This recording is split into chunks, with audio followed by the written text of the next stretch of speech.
తిరుమలలో ఈ 4 తప్పులు చేయకండి. 1. పెళ్లైన 6 నెలల వరకు తిరుమల వెళ్ళకూడదు. ఎందుకంటే తిరుమలలో పవిత్రమైన ఆలోచనలతోనే ఉండాలి.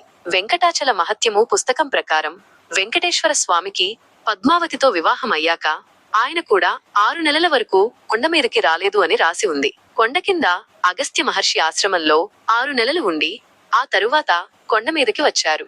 2. వరాహస్వామి దర్శనం చేసుకోకుండా వెంకటేశ్వర స్వామి వారి దర్శనానికి వెళ్ళకూడదు. తిరుమలలో ఉండడానికి వరాహస్వామి దగ్గర అనుమతి తీసుకుంటున్నప్పుడు వెంకటేశ్వర స్వామి 3 ప్రమాణాలు చేశారు.